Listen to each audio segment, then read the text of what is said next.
Hola, bienvenido a un nuevo ejemplo de nuestro canal Costes y Presupuestos. En esta ocasión lo que vamos a hacer es, partiendo de otro caso que vimos ya en un vídeo anterior, en el cual analizábamos las diferencias entre los denominados sistemas de Full Cost y Direct Cost, pues bien, partiendo de ese mismo ejemplo, nos vamos a centrar ahora en ver cómo afectan esos resultados o la elección de cada uno de esos sistemas al ratio del punto muerto o umbral de rentabilidad. Recordamos que partíamos de un ejemplo similar a este, en el cual nos dan el precio de venta unitario de una empresa o del producto de una empresa, los costes variables unitarios, tenemos los costes fijos totales y tenemos las unidades producidas. De ahí extraíamos, por un lado, en los costes fijos unitarios, simplemente dividiendo el total de costes entre las unidades producidas, y por otro lado tendríamos, simplemente sumando los costes variables unitarios más los costes fijos unitarios, obtenemos los costes totales unitarios.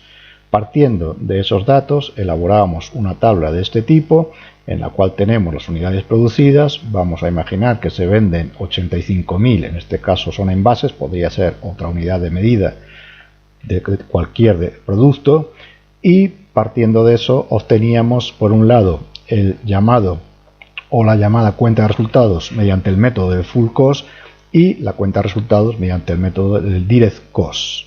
¿En qué se diferencian?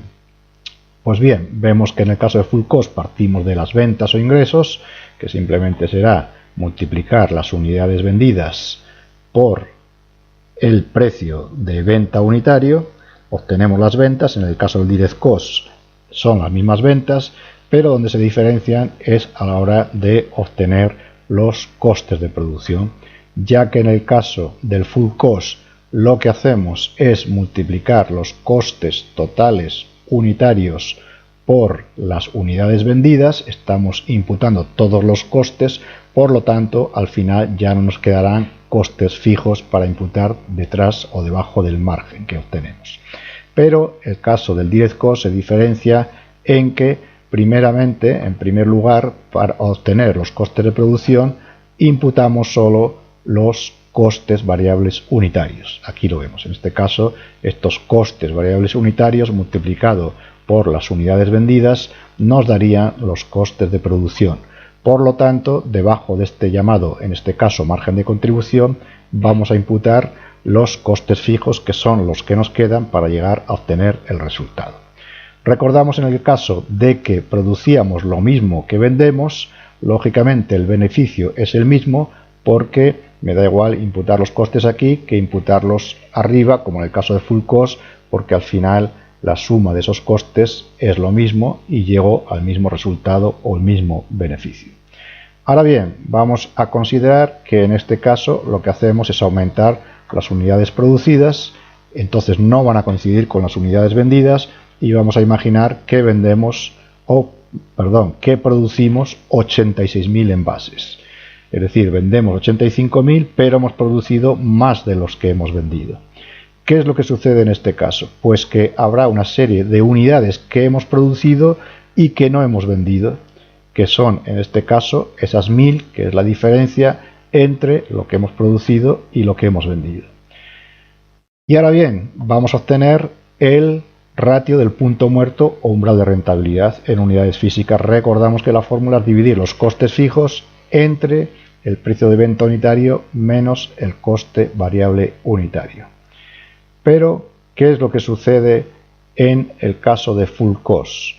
Pues vamos a ver qué es lo que pasa, porque aquí tendremos que calcular en primer lugar el denominado coste de esas unidades que no he vendido. Y en el caso de Full Cost lo que sucede es que esos costes totales unitarios de esas unidades que no he vendido estarán formados por los costes variables unitarios más los costes fijos unitarios.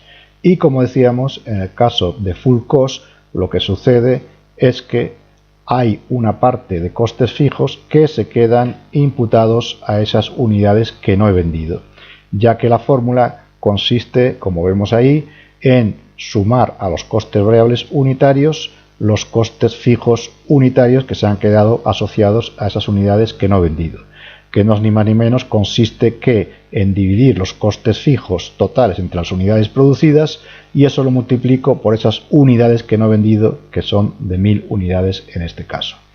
En cambio, en el sistema Direct Cost, simplemente esos costes totales unitarios de esas unidades que no he vendido están formados solo por la multiplicación de esas 1000 unidades por los costes variables unitarios, ya que en este caso no llevan incorporados costes fijos, ya que los hemos imputado todos en la cuenta de resultados que hemos visto anteriormente. Recordamos que lo que sucede al hacer una cuenta de resultados e imputar costes es que una de dos: o los costes se quedan imputados en el beneficio, por tanto tendremos menos beneficio, o bien quedan imputados al balance, incorporados a las existencias finales que me queden en el balance. Por lo tanto, vemos que la diferencia respecto a esos costes de las unidades no vendidas entre un sistema y otro es de 174,42. Es decir, los costes respecto al sistema de full cost de esas unidades no vendidas son mayores que en el caso del direct cost, cuando producimos más unidades de las que vendemos. Por lo tanto, los costes fijos que tengo que considerar para introducir en la fórmula del punto muerto, en el caso de full cost, ya no van a ser 15.000, sino que van a ser 15.000 menos esta diferencia, en este caso de 174,42, que vemos que corresponde a esos costes fijos de 1000 unidades multiplicada por estos costes fijos unitarios. Por lo tanto, repetimos que los costes fijos en el caso del punto muerto, si lo calculo desde el punto de vista de la cuenta de resultados con el método del full cost, van a ser en este caso menores.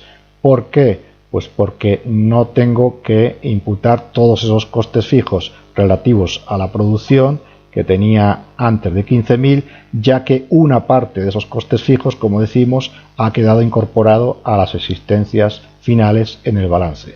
Por lo tanto, una de dos: os los imputo a la cuenta de resultados respecto a ese nivel de producción que he tenido, o pueden quedar incorporados a las existencias finales, como es este caso. Por lo tanto, los costes fijos en el caso de full cost ya no son 15.000, sino que son 15.000 menos 174,42.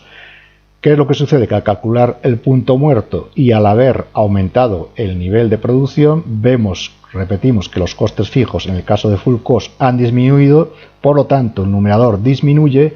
¿Y qué es lo que sucede? Pues que llego antes al punto muerto o umbral de rentabilidad.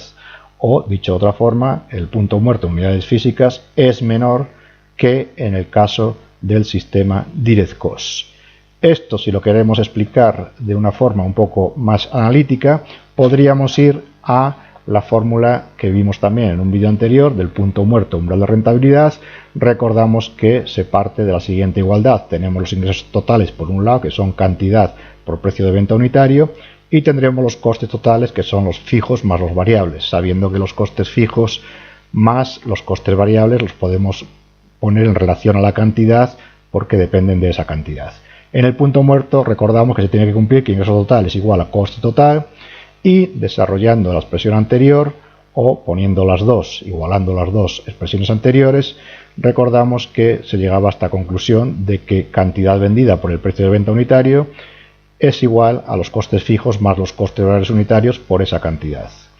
Si yo saco factor común a esta cantidad vendida, la multiplico por precio de venta unitario menos coste variable unitario, esto era igual a los costes fijos, y de ahí es donde extraíamos esta fórmula de que el umbral de rentabilidad es costes fijos dividido precio de venta unitario menos costes variables unitarios.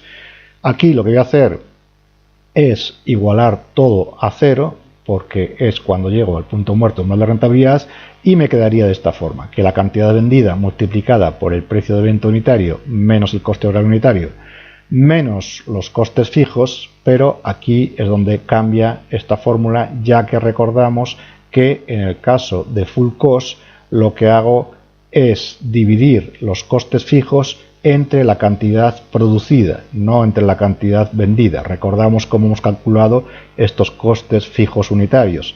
Los hemos dividido entre la cantidad producida, porque esos son costes fijos de producción.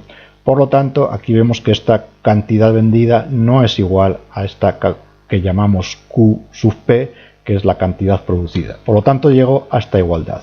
Y entonces, para que esto sea 0, vemos que uno de esos dos elementos tiene que ser 0. O bien es 0 la cantidad vendida, en el caso de que Q sub V, la cantidad vendida, sea 0, ¿qué es lo que sucedería? Que no vendemos nada de lo producido. Todos los costes fijos quedarían incorporados a la producción no vendida.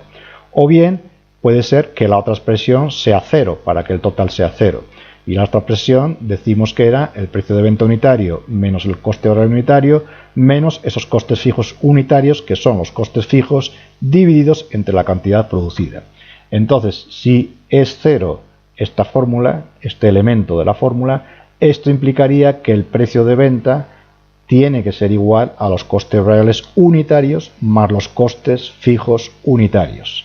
Es decir, que en este caso lo que sucedería es que el precio de venta unitario es igual a los costes variables unitarios más los costes fijos unitarios. Vemos que aquí no aparece por ningún lado la cantidad vendida, es decir, las unidades vendidas. Por lo tanto, las conclusiones a las que llegamos de esta forma analítica son las siguientes. En el full costing siempre podemos alcanzar el punto de equilibrio variando el número de las unidades producidas independientemente del número de las unidades vendidas. Por otro lado, podemos decir que en el direct cost, en el punto muerto o umbral de rentabilidad no depende de las unidades producidas. Es decir, el punto muerto podemos decir que en el full cost sí depende de las unidades producidas y en el direct cost no depende de esas unidades producidas. Y por otro lado, la conclusión a la que llegamos es que cuantas más unidades producimos en el sistema full cost, antes alcanzaremos el punto muerto, ya que los costes fijos a considerar en el numerador de la fórmula del punto muerto serán menores. Esto es lo que hemos dicho anteriormente mediante la tabla.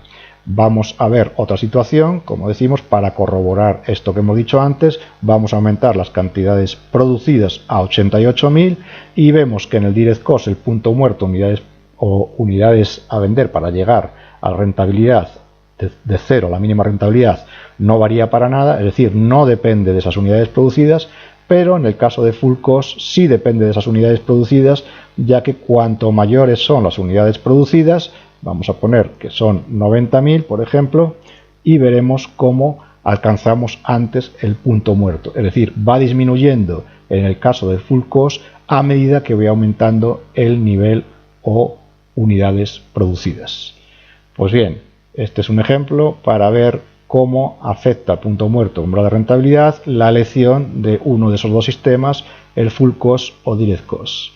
Bien, espero que haya sido de provecho y nos vemos en otra ocasión, en otro ejemplo de nuestro canal Costes y Presupuestos. Un saludo.